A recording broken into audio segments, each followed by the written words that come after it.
that's set up. We might need my car light for this. Maybe not for too long. Okay, so how are we gonna start this? Hi, my name's Devon, and my friend Mauricio.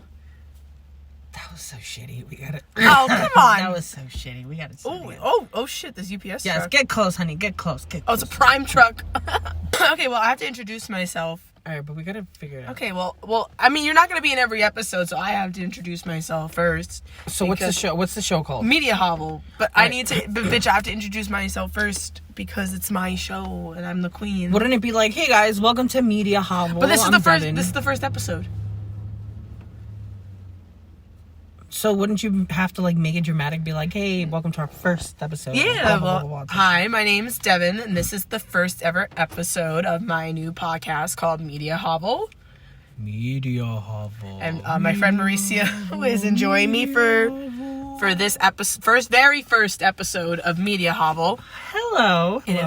It is a new podcast I am starting about all things media, so film, TV, music, books, video games, everything. We're going to cover it, and it'll either be me talking to myself or I will have a friend joining me, like today with Mauricio. Wow! You want to introduce yourself? Hello, hi. My name is Mauricio, and I am a friend of the lovely Devon over here. And we're today going to be talking about something interesting that you might just like. Mm-hmm. Today we're going to be talking about the 2019 movie Greener Grass. It is written, directed, and starring Jocelyn DeBoer and Don Luebbe. You got this. I know. I remember hearing her name. I looked up like interviews, and it was like Luebbe or something like that. They have very fancy last names. These two women. Amy. So yeah. So the movie says it all. No, the movie says it all. So like. It's hard to, like, say what Greener Grass is about because it's a lot. But listen, before we start this episode and before we start, Greener Grass. Well, that's how literally this movie has to be introduced because it's just, like, you can't wrap your head around it because it's just so much and it's just, like... Do you have your phone? What? To make this easier, let's look up what like IMDb or like how do they describe the movie, because I don't know, it's just there's just so much going on. It's so weird, but it's so funny, and I could just tell you everything that happens, but at the same time that spoils it if I was just telling you to just tell you. So IMDb writes, suburban soccer moms find themselves constantly competing against each other in their personal life as their kids settle their differences on the field. I guess that kind of makes sense.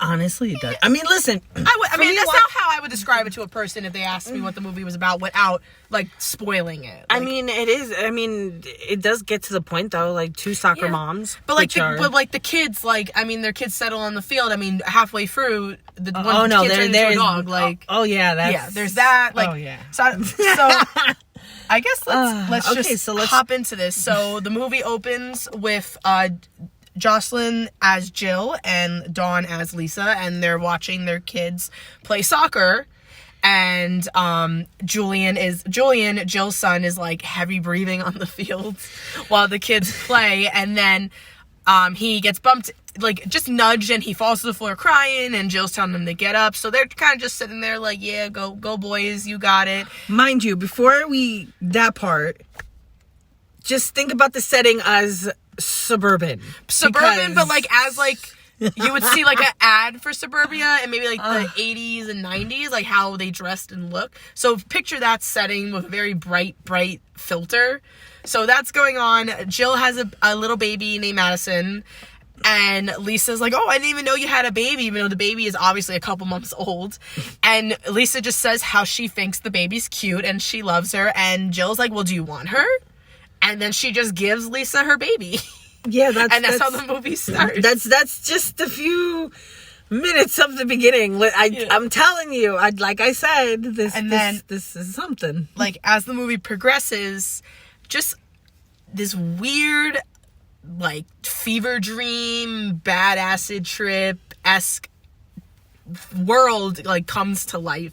And it's very, like, perfect. I'm using air quotes, perfect, but it's not perfect, but visually it looks perfect. Like all the moms and dads, husbands and wives, they're dressed nicely, their kids are dressed nicely. Everything has to be perfect. Everything's perfect. Oh, even the teeth, like everyone, every single person has braces. And I saw it every adult has braces. And let me just go to my notes, because I watched an interview between Jocelyn and Dawn. Oh, so during the interview, it was with Build Series New York. It was a video that I will link somewhere for if you want to watch it. Somewhere. I'll link it in the show notes. This is the first podcast, so I gotta know how I have to make like the description. Anyway, so Dawn mentions the braces. They had like kind of like multiple meanings, the braces, but there was how Jocelyn brings up how like one person does it, everyone has to do it. So if one person got braces, everyone got braces. But Dawn mentions how, it mentions how this world is different than our world. And second, that braces means you're working towards perfection. So like if you have an imperfection with your teeth, usually when you're a child, you get braces to perfect it. So braces represents working towards perfection, as it seems all these people just want to be perfect. So pretty and perfect. But it's not just the women, the men have braces as well. No, listen, everyone is pretty and perfect. Let's be real.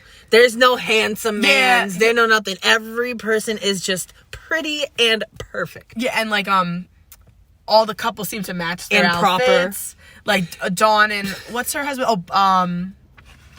What's her man's name? Dennis. Ugh. So Lisa and Dennis always have matching colors. Same with Jill and what was his name? Mike? What was Lisa's husband's name? I think it is Mike. No, Nick. It's Nick. No, it's Nick. Sorry. So yeah, so like they have matching outfits, so it's like that very idea of perfection that a lot of these suburban areas seem to always strive for. Like everything has to be perfect. Do you want to touch on that? Listen, the three P's: pretty, perfect, and I forgot the other one.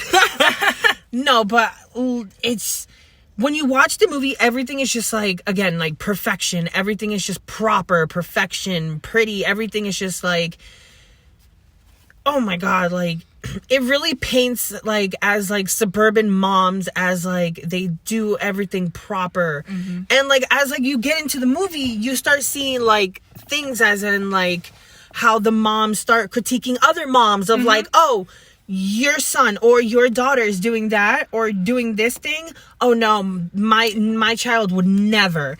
It's like everything is like everything is a competition. Yeah, like there's a couple scenes. I know there's one where Jill is at the grocery store and she sees Marriott, one of the other moms, and she just approaches her, and Marriott is wearing a tennis uniform, which I want to touch on Marriott's outfits in a little bit. Let's just put her aside in general. Yeah, but no, we're going to talk about this scene, but we're going to bring up her outfits throughout the movie. Anyway, so she just like says to Marriott, "Oh, are you playing tennis?" And Marriott gets mad and goes, "Are you going to a picnic?" Because Jill has like a plaid pink dress on, and Jill's just confused why Marriott is being so mean to her. And then she tells her that her daughter Roger said the word "but" because Jill's son Julian brought up how Popeye's butt gets bigger when he eats spinach. And then Marriott is just mean to her, and like nothing's settled. She just walks away, and Jill's kind of like just says I'm sorry, but it's like, what was fixed? Nothing. It's just that pettiness of these moms. And then what was another competition? It just seems another thing throughout the movie is like Lisa is like jealous of Jill's life. Like she kind of wants what Jill has. Oh no, it's all competition. It's all competition. So there's a recital, and Bob plays Yankee Doodle, and he plays Yankee Doodle, but he plays it terribly on his saxophone. It's like just like how a kid plays the saxophone, how you picture a child. It is just horrible. I mean, like listen, like again, a child, they ain't good. They're not good. They're not perfect. They're learning. They're children. So, they're gonna be horrible. Excuse me. But knowing that, they really put that to heart. And they were just like, oh my God, my son is horrible. It's just like, it's just bad. Like, they really just play on everything. Like, it's... Yeah, no. Like, he plays it terribly, and then Julian just goes ballistic on the piano. Like, and he says it's like a song he wrote. and it was supposed to be Yankee Doodle, but he's just banging on the piano. Everyone's laughing, and Jill's crying. And when they leave, she says how embarrassing that was, and they say no more piano lessons for Julian, which like crushes him because he loves piano. And she's just hysterically crying because she's so embarrassed. And then you see Lisa and Dennis are getting ready for bed, and Bob's in there. And, like, Dennis is saying how great Bob was, and then Bob mentions that he doesn't sound good, and Dennis says, well, your fingers are growing, and then, like, Lisa just puts him down completely, saying that music isn't for everyone. She brings up how Julian's was better because he was, like, more artistic and more free. So it's kind of like that, using your kids also for you to seem perfect, because, like, they're reflections of you.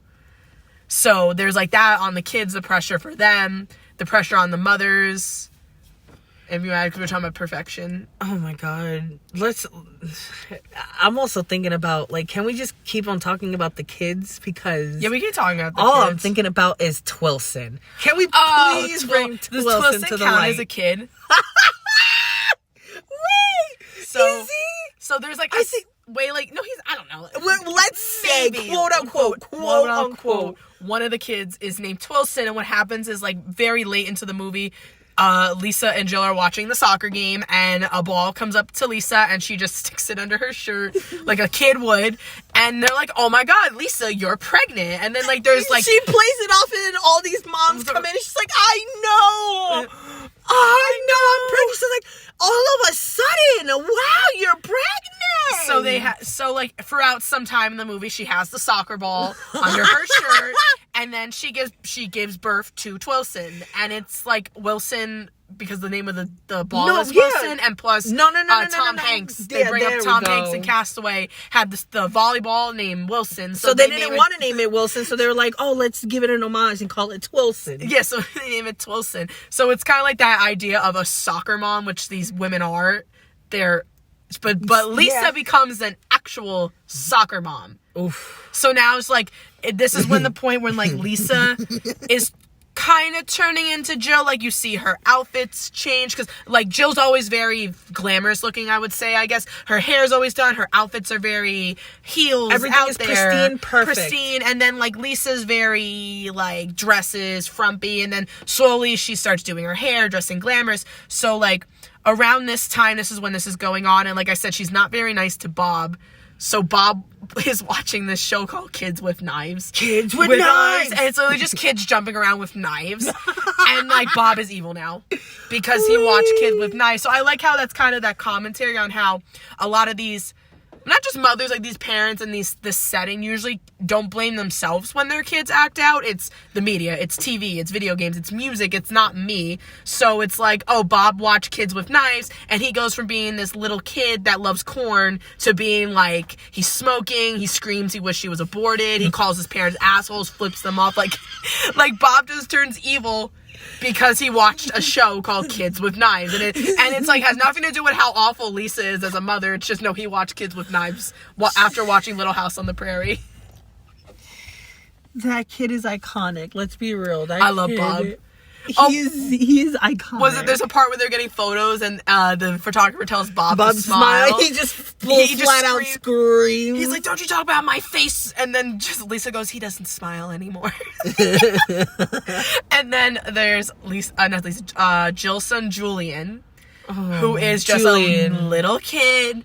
Like, he obviously doesn't like soccer. Like, his parents put him in all these things, and then they have a party for Nick, and before this, Jill takes, as you see, he has accidents a lot, and Jill is, like, begging him to use the bathroom, and he won't go. He says he insists he doesn't have to go to the bathroom, but Jill is like, you cannot have an accident, because it's Nick's birthday, and the whole town is there, so, like, they can't be embarrassed by their son having a pee-pee accident when he's a literal kid. Wait. Okay, so now let's, I don't know, I kind of want to ask you this. And this is my opinion. Like, I want your opinion. Did you think that Julian was, like, off? Not off. Like, special needs. Like, special needs. There you go. I'm sorry. All right. I don't think so. I think he was. Like, no, I only say that is because, like, okay, so he's like, at a kid at that age, like, doing, like, all the stuff that kid did, like, the accidents on himself and just how he talked and all that. It's like... I just think he was just, like, having accidents when you're, what, like, 7, 8 years old, what Julian was? That's no... I remember, I know people have accidents. I had accidents at that age. It just happens. You're still a kid at 7 and 8. Like, just because you didn't have accidents doesn't mean other kids don't. I mean... So I don't think that's weird. I just think he had accidents... He obviously is just, like, a kid. Like, he's not interested. Like, the dad wants him to play sports, and he's just not very interested in that. He loves piano, but he, like, doesn't want to play Yankee Doodle. He just wants to mess around and create his own music. So I just think he's just not as what the parents want him to be. So, like, that's why he seems off. But, so, like, at the party... He starts singing happy birthday to his dad and then falls in the pool and then he turns into a dog. He becomes a golden retriever. Wait, can we just elaborate on all this? Yeah, like he literally just falls in the pool and comes out a dog. And they're like, oh, okay, I guess Julian's a dog now. Like, nobody questions it, really. Nobody's, like, shocked or, like, surprised or scared or, like, freaking out. Like, you know, like, if your son or daughter turned into a damn dog, wouldn't you freak out? Wouldn't you, like, question it or something? No, they were just, like, surprised. And then, like, the next second, you just see, like, a smile just grows in everybody's face. Like, everyone's so happy that he turned into a damn dog. Yeah, but they're just fine with it. And then as, like, you go on with Julian as a dog, like, Jill is obviously not happy with this because she wants her son. And the dad loves it because, like I was saying to Mauricio earlier before we recorded that dogs are so trainable, but kids aren't. Kids are going to have their own personalities, their own interests. You can't really train a child to want to play ball or play this or be like this. But a dog, you can train them to behave because but dogs and kids are different. So it's like when Julian's a dog, like Nick's relationship with him is so much better because he wants to run around and play ball with him. And he's like a little more obedient than Julian was. And not even that, like, the obediency also, it's like, I don't know, like, in the beginning of the movie, I don't know, in the beginning, you saw the differences, like, the son was more closer to the mom in the beginning of the movie.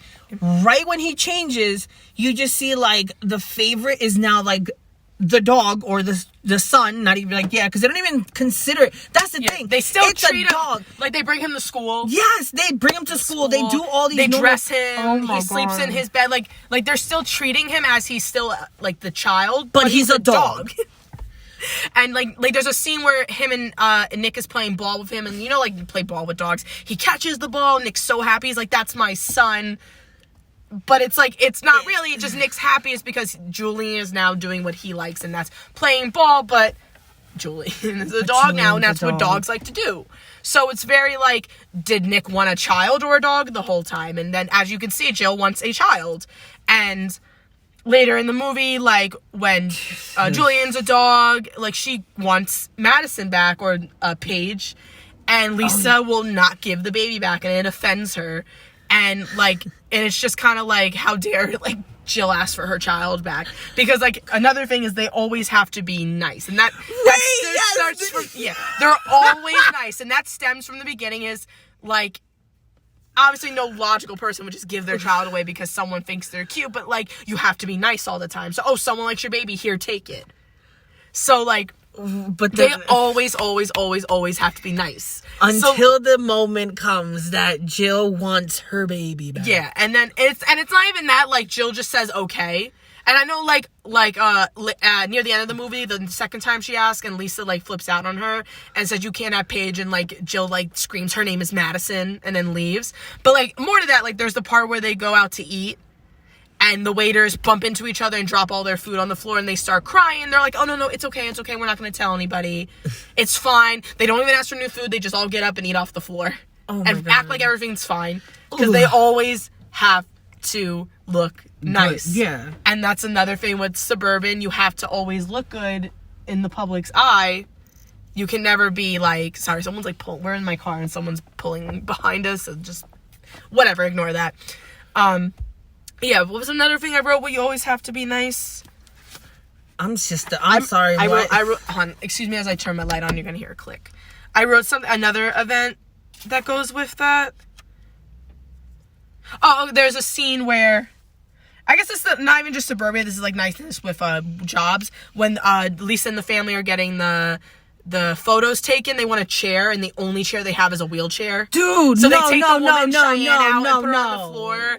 And it's like Lisa's obviously very like uncomfortable with this, but they're like, that's the only chair we have, and it's expensive. And it's like that niceness that like, even though this poor woman has to sit on the floor now because she can't move, they give her the chair because they need to please her and be nice. But the scene was just... It was so awkward. Cringy. It was so awkward. Cringy. Oh my God. Yeah. Oh, and then like throughout the movie, and also they bring up in the beginning is a woman was murdered.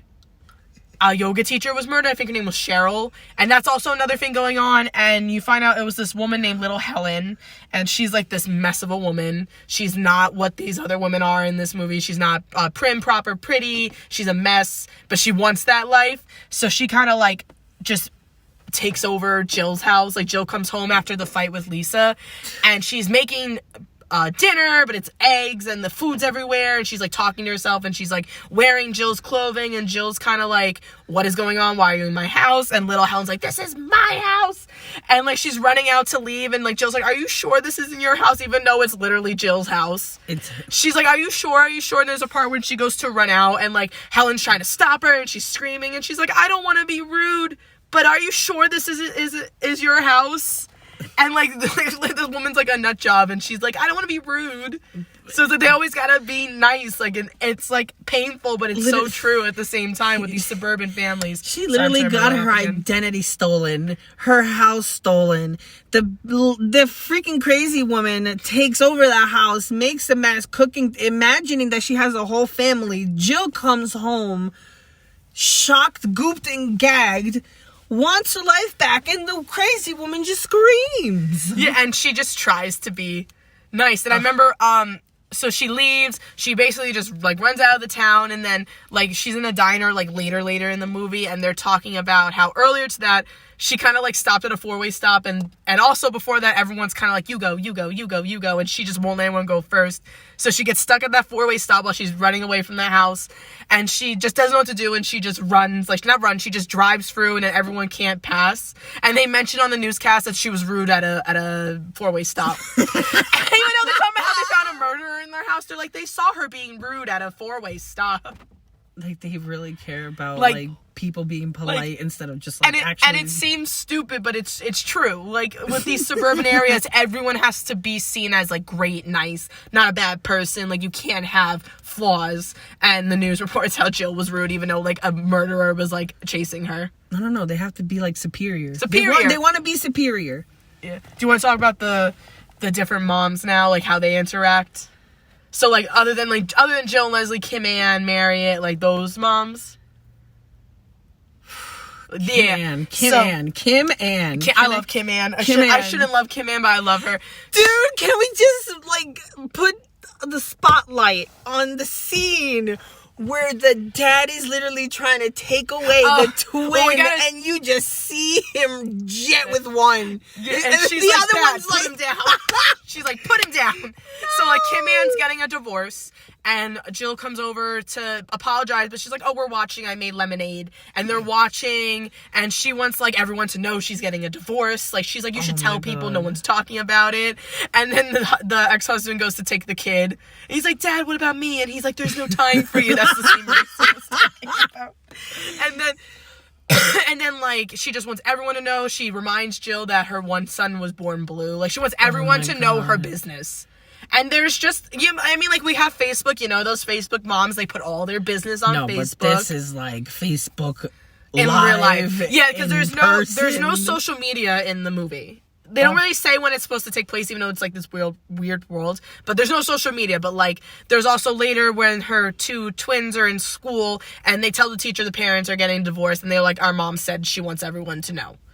So, like, there's that type of mom that wants everyone to know her business, and then there's Marriott, who I wanted to come back on earlier. I mean, I said earlier I wanted to come back to her. She's not a regular mom. She's a cool mom. Well, like, every time we see Marriott, she has a different, like, outfit, but the outfit is like, she's a horseback rider, she's a ballerina, she's a figure skater, she's a cheerleader, when I mentioned she has a tennis player, and it's like, for how I interpreted that is how a lot of rich suburban moms, since a lot of them stay home, they're rich, honey. They're rich. They stay home. They just develop new hobbies. So they like yoga, photography, YouTube. Like they just develop these hobbies because they have nothing to do, especially when they have kids in school. When the kids are at school for 8 hours, what do you do after you do whatever the other stuff stepmoms do? They create new hobbies. So that's what I got from like Marriott, is that like the rich suburban stay-at-home mom just trying out different hobbies. But that's how I interpret. I like Marriott, but I loved her. She literally every single time you saw her,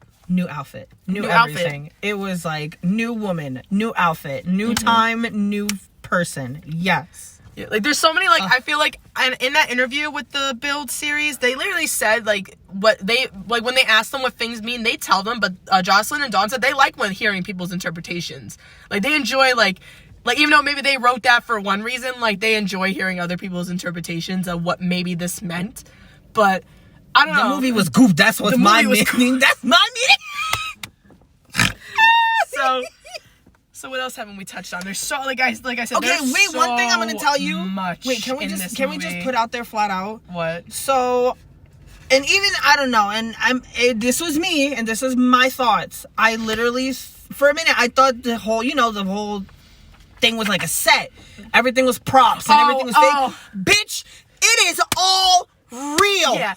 What? The town. So in 2 interviews I saw. So the Build series and one was with Filmmaker magazine.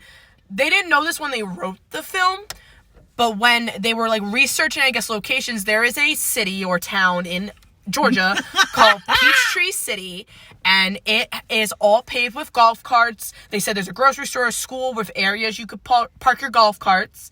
Like that's a real town, and it's all young families like in the movie. So it's literally like I'm not saying like aesthetic wise and how the movie looks this place exists, but this place exists. Honey, that was this shade. Little suburban town where everybody drives golf carts. It's real, and they filmed there. And like I guess I don't know what they had in mind, because they said they always wanted to do the golf cart thing. But listen, the fact that this exists, I mean, like, I'm kind of says shocked. A lot. I'm like, wait, what? The fact that there's a place like this that exists, like you know how the movie is over the top, but it's not wrong. No, it's not wrong. Yeah, it's good. It's like it has a good amount of everything. It has a good amount of drama, comedy. It has like everything put on together. It's a little scary, to be honest. No. There's some like there's like everything. Like there's a scene like after the scene when Jill runs from Little Helen, she pulls over and she's near like a cow field and she rips her bracelets out. Yes! And the cows are like mooing and she's crying and she's just ripping and her mouth is bleeding and it's like it's so uncomfortable. And I don't know. I guess that what that means is the like. Finally, her final breakdown. Because the braces. Oh no! But that was not her. That was no. I mean, the beginning of the breakdown. The beginning of the breakdown. I was about to say that was her beginning, because after that scene, oh honey, it continues. Yeah. So then she finds her old house, and a woman answers the door. And what I noticed my second time watching it is that the woman has a face mask on and a bonnet. She has a robe on. Like she's not. She's perfect. She's what a regular person would look at maybe in the middle of the night. So Jill shows up at their door and the woman's like, "Can I help you?" And Jill mentions that's the house she grew up in and she wants to go sit on the toilet she always fought on. And this woman's like, "No," because like Jill looks nuts. She has the blood coming out of her mouth. And then she kind of says, "Well, like you see this woman has a lot of kids," and she asks the mom if she can have one, and the woman's like, "No." Wait until that little kid that decides one little girl goes to leave and the mom grabs her, but then like Jill's sitting in the golf cart crying her eyes out. One of the little girls is looking at her, so Jill basically kidnaps the child. And that's when she goes to the diner and sees the newscast talking about her. And it's just like, so like what is going on? But I love the fact that it's like they're talking about her, like she's on the news. Like you would think like a regular normal person who lives in real life 2021 we would freak the fuck out and like go crazy, being like, "Oh my god, like it's cuckoo crazy." No, she's in a diner with the kidnapped little girl, and you're feeding her. No, wait, it gets worse. In my opinion, she tells the kidnapped kid, No. Let me rewind. The kid goes to her and she's like, oh, I need to use the bathroom, ma'am. She calls her ma'am. And wait, she goes, no, sweetie. You could call me mother. No, she says mommy. Oh, mommy. But still, like... Queen! She said, you could call me mommy. No, but I'm still, you know what I love about the kid? She's like, all right, but I still gotta go to the bathroom. Yeah, and then she picks her up and takes her, and then they go back to the town. Like, and everyone sees Jill, and they're like, but no. What happened to you? No, honey. Before the scene, let's play out the scene. It's back like how the beginning of the movie, how everything was beautiful and perfect and pristine. And then comes Jill. Yeah, and everyone's like, what? Because, like, she's still all messed up looking. She puts the girl in the soccer field to play, and the girl's in her pajamas, and Jill sits down next to Lisa, and Lisa's literally wearing what Jill wore in the beginning of the movie. And... like, they're just kind of, like, talking how basically Lisa just moved into Jill's house because she liked it better than hers. Tells her, like, Jill can have Bob now, and Bob's, like, kicking the shit out of the soccer girl, just, like, definitely staring at them because he's evil now because he watched kids with knives. And then Nick. Oh, and Nick lives with, Jill? Lisa. He's the pool boy. The pool boy. And then, like, Jill is, like, freaking out, and then she notices that the kids play soccer on graves. And she's like, wait. And she asked Lisa, have they always done this? And Lisa's like, yeah, like, you didn't notice. And then this, like, high-strung music plays, and like, Jill's trying to smile. And you see, like, Lisa is now the supreme mom, as, like, Jill was the supreme mom. Oof. And that's, like, the ultimate goal of Lisa for this whole movie. She wants to be that mom. She wants to be cool mom. And Jill's kind of just lost now. She crackhead mom. she looked fucked up, though. I'm not gonna lie. She looked fucked up. But, like... what I got from the grave thing is, like, when you, like, leave your hometown or this, like, perfect world of suburbia, and then you come home, you see the problems with it. So it's like Jill finally sees they play soccer on people's graves, which is obviously very disrespectful. But everyone's like, yeah, like, they didn't notice that. Thing. It's normal. It's fine. Treat it like if it's a normal thing. But as, like, they don't know anything else but this, so to them that's normal. But as Jill is someone, even though she just left briefly and came back, she still left that bubble of perfection and came back, and now is noticing the cracks. And it starts with the graves. Like we said, excuse me, greener grass, honey. So now that we kind of went about the movie, I want to talk about the comedy. Greener grass. It's just very, like, out there. I know they said, I think John Waters is a very big inspiration to them. They mentioned how when this movie premiered at a film festival in Sweden, John Waters was going to be there, but he wasn't there the weekend they were. But they really hope he watched this movie. I know John Waters makes very out-of-the-box movies. But his movies are beautiful. They're a work of art. They're great. So I could see that. I think, can you look up? I know John Waters made, was it Divine, or was she just... Yes, no. Look, we're on IMDb. But I feel like he made another movie I saw, but I don't want to say it was him and then I'm wrong. So look up John Waters. Can't even spell. Why is it being so... So we can't use my phone because I'm using it to record. So we have to use Mauricio's. It's, like, loading.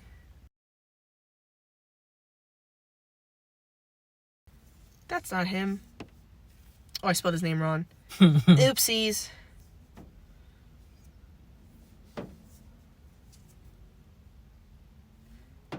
Is this him?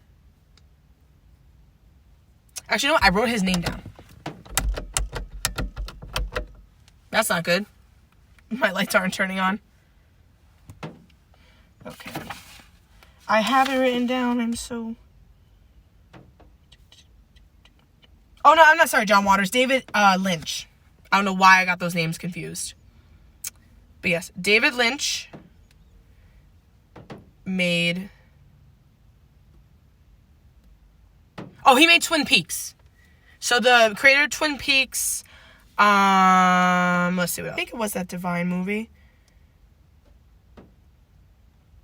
Oh, he made Eraserhead.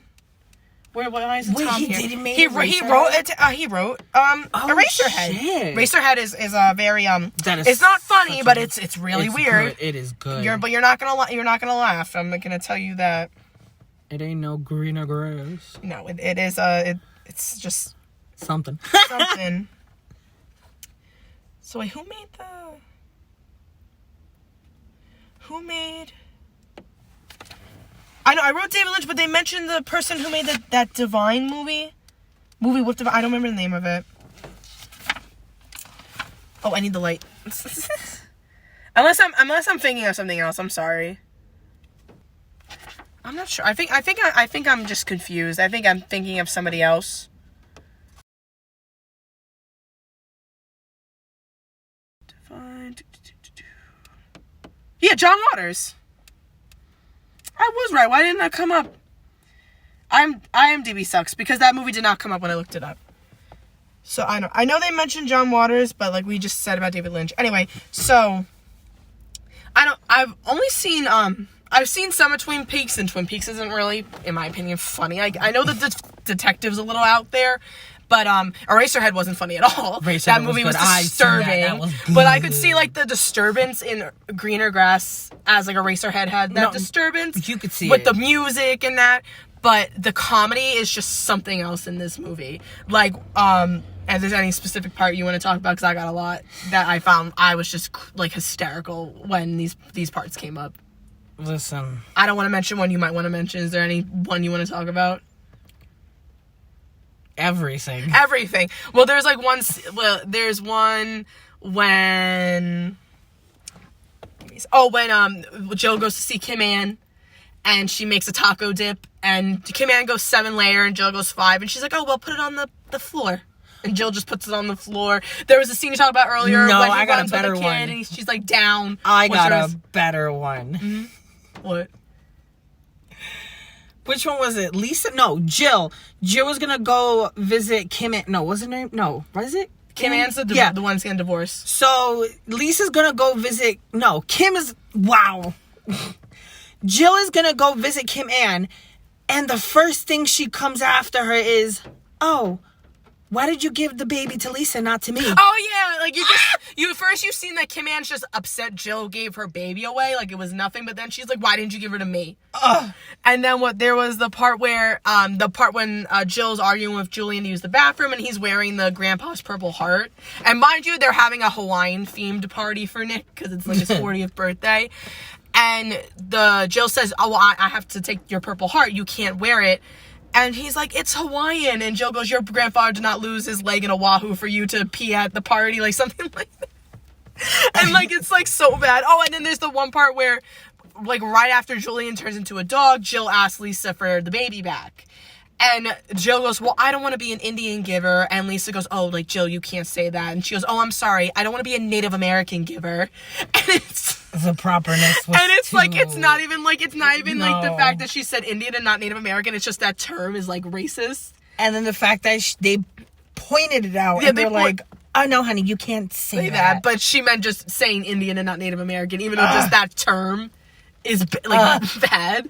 But it's kind of like, also like, I found that commentary how these moms seem to be very PC and progressive, but they're not. Oh my god. As that, like, it's like, "Oh, well, I'm not saying Indian, I'm saying Native American, so it's okay," even though that you shouldn't even be saying that. But the part where Bob's watching Kids with Knives, and Lisa's like, "Oh, what happened to Little House on the Prairie?" And he just looks at Lisa. It ended! Yeah, and he's like, "You assholes don't even let me drive!" Like, he just goes... Like, the comedy in this movie is just like priceless. Out of Oh, the TV. There's like TV shows. Like, there's one where there's TV commercials, honey. And the commercial. Come on, let's bring it back to the TV commercial with the mom with and the baby food. Yeah, so like, as a way, like, I feel like everything's commentary, even if it's even if that specific moment is comedic. But there's like a commercial where they're saying like the baby food without harmful knives present, so they have mothers chew and spit it into the jar, and that's disgusting. But they say like, "Oh, machinery is not a mother," and I got that like the vibe of like, you know how like there's very moms like, "Oh, well, I wouldn't feed my baby formula, I wouldn't use that bottle, I wouldn't let my baby have a binky, I wouldn't let my baby listen to this." So I see that whole like pressure, especially when you have a baby, on how you can't give them this or do this, and that was just a funny way of like making a quick comment on it. And you just see a mother's holding a little baby that's just like a bird, and she chews a sweet potato, and she's kind of like disgusted. Having the nasty ass faces. Yeah, and then spits it and feeds it to the baby. And that baby, so gross. Listen, I could feel that baby, feel the emotions right now, and that baby was saying, "No, man." Well, I doubt they fed the baby spit out food, but still, like, it was just gross. No, she spat it out, and then right in the same scene. But I'm sure when they filmed it, they switched. They better. Yeah, I hope they do. I don't know. Even if that was that woman's baby, that's still gross. No. So, like, I don't. This movie's comedy is just like weird. It's so weird. It's not slapstick. It's not in your face. It's just weird comedy, but it's so funny. You want more. You want more. You're end up wanting more. In two of those 2 interviews that I mentioned earlier, they mentioned that they wanted this to be a TV show. But with their idea, the budget was not there to make it like a 6-7 season TV series. So that's how they ended with a movie. But I want a Greener Grass TV series. I would love I feel like they could take that family trope sitcom, like early TV, how they made the families look in sitcoms. I feel like they could take that and run with it if they made this a series. But like I said, like, that means they would need that location all the time. Like, it's probably is as hard, but like, I really want that. It's so worth it. I hope they do it at some time. Maybe after all. Because they did mention they still have those braces just in case. So I hope they find the budget to make this a series. Make it happen. I know it's great. It's so funny. It's so good though, but it's, oh my god. So is there anything else you want to add? I'm getting nervous. My lights on my car aren't turning on. Honestly, my battery's not dead.